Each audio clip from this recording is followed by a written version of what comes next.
Get ready, world! The wait is finally over! L'UFC est reconnu comme le sommet du MMA de haut niveau. En effet, certains des combats les plus mémorables de l'histoire du MMA ont eu lieu au sein de cette organisation légendaire. Les affrontements qui résistent à l'épreuve du temps ont généralement des enjeux émotionnels sous-tendant à l'action. Pour créer un combat d'exception, il faut réunir les ingrédients suivants. Un affrontement entre deux combattants pour lesquels les fans manifestent un intérêt, avec une histoire entre eux, des motivations bien développées avant combat et un titre en jeu. Jon Jones contre Alexander Gustafsson. Ils prétendent que le GOAT Jon Jones n'a jamais perdu, mais moi j'ai dit This is number one bullshit.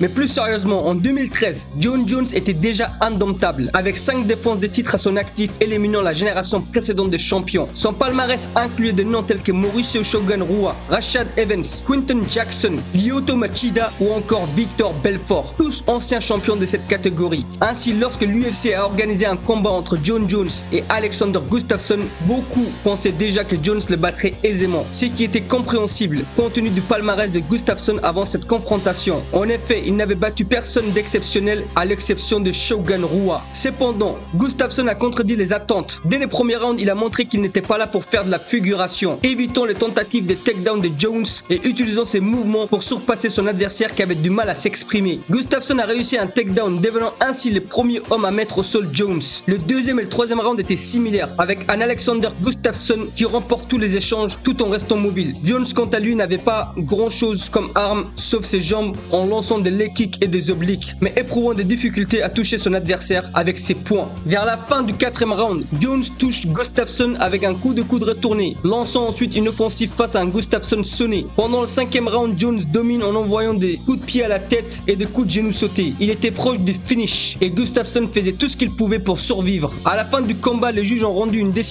unanime contestée par beaucoup, mais honnêtement, je peux comprendre un juge attribuant le deuxième ou le troisième round à Jon Jones. Mais personnellement, j'ai donné les 3 premiers rounds à Alexander Gustafsson. Malgré les controverses, ce combat reste un classique qui a marqué l'histoire du sport, offrant un spectacle mémorable à la foule. José Aldo contre Chad Mendes. Si beaucoup estimaient que le premier combat était prématuré pour Chad Mendes, qui a obtenu sa chance pour le titre après seulement 2 combats dans l'organisation, Mendes après cette défaite a affiché des améliorations dans tous les aspects du MMA, notamment au striking. José Aldo régnait en maître dans cette catégorie poids plume depuis 5 ans, montrant à chaque sortie la différence de niveau entre lui et le reste de la division, un peu à l'image de Valentin Shevchenko jusqu'à l'arrivée d'Alexa Grasso. Cependant, Chad Mendes allait devenir son adversaire le plus redoutable. Mendes avait conclu par KO 4 de ses 5 derniers adversaires, dont 3 en moins de 2 minutes. Le combat débute et Chad Mendes exhibe ses compétences en poussant Aldo dos à la cage avec un pressing, forçant José aux échanges. Aldo, habitué à disposer d'espace pour travailler, n'a pas tardé à se retrouver au sol après un crochet du gauche de Chad Mendes. S'ensuit un combat incroyable de 5 rounds, avec Chad Mendes qui tient tête à José Aldo sur son propre terrain. Après une brève pause due à un eye poke, José revient plus agressif et réalise également un knockdown. Vers la fin du round, José touche de nouveau Chad Mendes après que la cloche ait retenti. J'avais l'impression que Chad était déjà KO, mais après 1 minute de repos, il revient et s'ensuit un affrontement où chacun a son moment. Malgré la défaite, Chad Mendes a prouvé ce soir-là qu'il était l'égal de celui qui est considéré comme le GOAT de poids plume.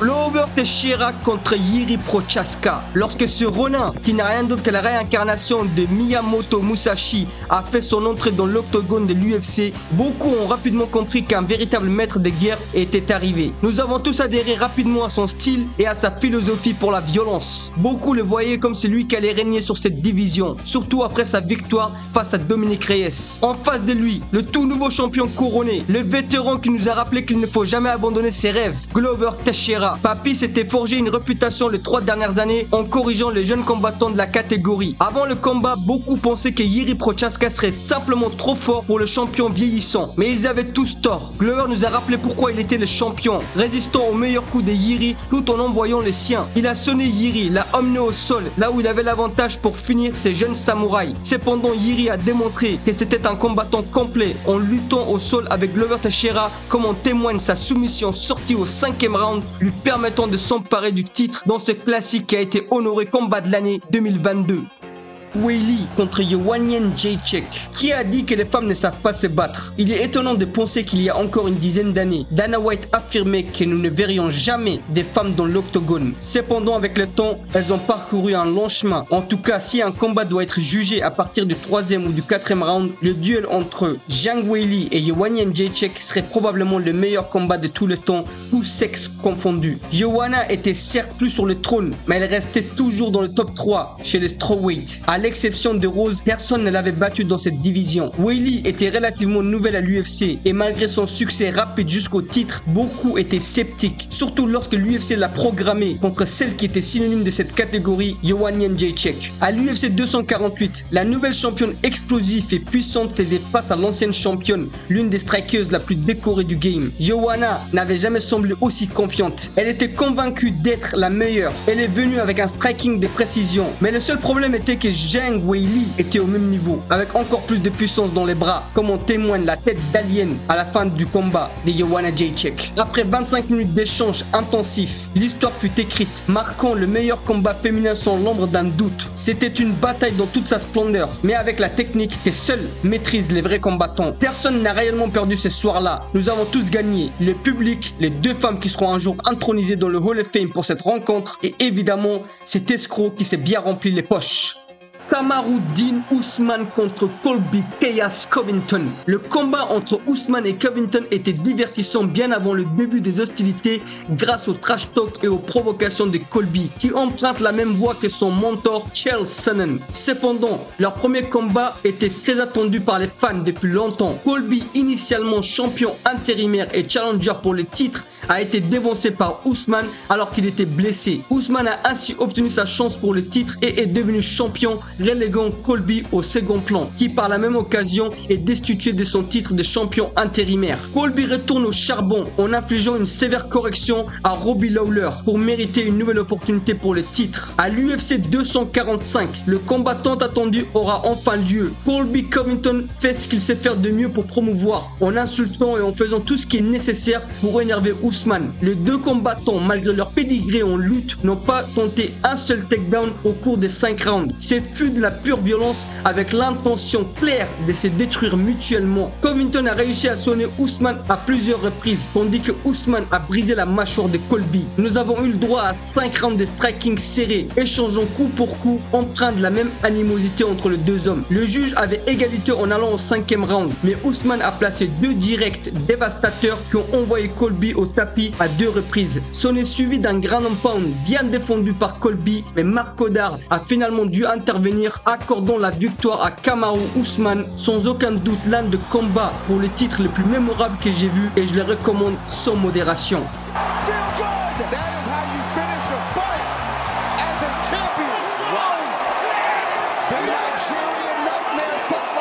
Anderson Silva contre Chael Sonnen. Si tu es un adepte des rivalités épiques récentes telles que Conor McGregor contre Dustin Poirier, tu dois un grand merci à Chael Sonnen, car c'est lui qui a rendu ces sports captivants pour de nombreux fans. En 2010, Anderson Silva était considéré comme le meilleur combattant au monde, avec 6 défenses de titres et même 2 incursions réussies chez les poids lourds légers, dont une victoire écrasante face à l'ancien champion Forrest Griffin. Cependant, Anderson semblait avoir perdu de sa motivation, comme en témoigne sa performance face à Demian Maia, où il a refusé de s'engager pendant les 2 derniers rounds. Après cette sortie, Dana White l'a même menacé de le renvoyer s'il répétait une performance similaire. L'UFC a court de challengers avec Vitor Belfort hors de course. Ils ont envoyé un homme sur une série de 3 victoires, mais encore inconnu du grand public. De plus, cet homme avait déjà subi 10 défaites au cours de sa carrière et ne semblait pas être une réelle menace pour Anderson Silva. Chael avait pris pour Silva sa cible depuis un certain temps avec son trash talk légendaire, cherchant à décrédibiliser Anderson de toutes les manières possibles. Il a promis au monde qu'il mettrait Silva au sol pendant 25 minutes et le tabasserait jusqu'à ce que l'arbitre arrête le combat. Les fans étaient excités. Le monde du MMA était en ébullition. Tout le monde voulait voir si Chael Sonnen allait tenir sa promesse. Anderson a enfin trouvé la motivation nécessaire, affrontant un adversaire qui suscitait en lui un véritable sentiment de rivalité. Le combat a débuté et Sonnen a rapidement mis Silva au sol. Le public était debout, encourageant Chael pendant 23 minutes. C'est peut-être la seule et unique fois où tu verras les fans fans de MMA soutenir un combattant pendant 23 minutes sans que ce dernier ne fasse trop de dégâts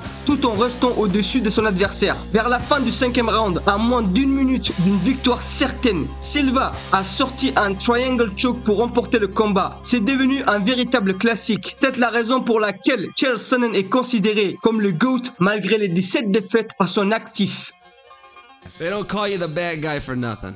Gray Maynard contre Frankie Edgar. En se dirigeant vers l'UFC 125, de nombreuses personnes s'attendaient à un combat lent et ennuyant, les deux combattants étant connus pour leur capacité à ne pas conclure un combat. À la fin des 5 rounds, le public, le personnel de l'UFC, les journalistes étaient tous debout, applaudissant car ils venaient d'assister à l'un des meilleurs combats de l'histoire de l'UFC, considéré par certains comme le plus grand de tout le temps. Maynard abordait ce combat avec une confiance absolue, ayant déjà battu le champion Frankie Edgar. Et cela se ressentait dès le premier round où il malmène Frankie en réussissant 3 knockdowns dont beaucoup ont cru que ça allait se terminer par un knockout. Étonnamment, Frankie survit d'une manière que je ne pourrais expliquer. Au 2e round, Frankie qui a miraculeusement récupéré envoie quelques bonnes frappes et réussit un takedown. Le 3e round est plus calme, chaque combattant devenant plus sélectif dans ses choix de coups. Gray réussit à son tour un takedown. Au 4e, Frankie prend le dessus avec une mise au sol et une tentative de guillotine et généralement en envoyant le coup le plus significatif.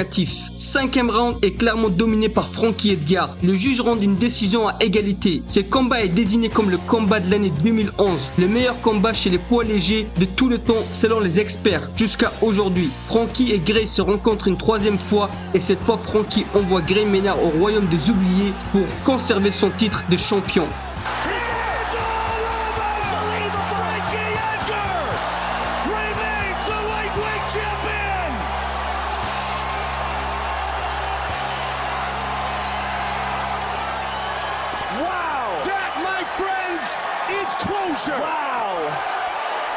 Robbie Lawler contre Rory MacDonald 2. Si leur première rencontre est rapidement tombée dans l'oubli, le second est aujourd'hui considéré par les puristes comme le meilleur combat de tous les temps. Et je peux comprendre pourquoi. Il s'agit d'un affrontement qui a mis en scène deux guerriers déterminés à devenir champions. D'un côté, le challenger, présenté comme l'héritier de Georges St-Pierre qui a régné sur cette division pendant une période considérable. De l'autre, le champion, proche d'un des plus grands rivaux de St-Pierre, ancien champion Matt Hughes. Ce fut une guerre sans merci, dont le souvenir restera à jamais gravé dans la mémoire des fans comme l'un des combats les plus sanglants de l'histoire du sport. Le premier round est relativement calme, mais dès le 2e, l'action démarre. Robbie commence à gérer la distance et à envoyer des combinaisons qui infligent des dégâts à Rory. Au 3e, Robbie prend l'ascendant et vers la fin du round, Rory MacDonald envoie un head kick qui sonne Lawler. MacDonald enchaîne les attaques jusqu'à la fin du round. Au 4e, Rory MacDonald reprend là où il s'était arrêté et entre le 4e et le 5e, après ces face-à-face légendaires au centre de l'octogone, l'entraîneur de Robbie Lawler lui rappelle les 10 ans de travail nécessaires qu'il a fallu pour en arriver là en tant que champion. Déterminé, Lawler envoie un direct sur le nez déjà brisé de Rory MacDonald dès les premières secondes du 5e round. Rory termine au sol en proie à la douleur. L'arbitre met fin à ce classique qui 9 ans plus tard est toujours considéré comme le meilleur combat que ce sport ait jamais produit. It's more exciting because I showed everyone I'm a true fighter. I come to fight. No matter what happens, I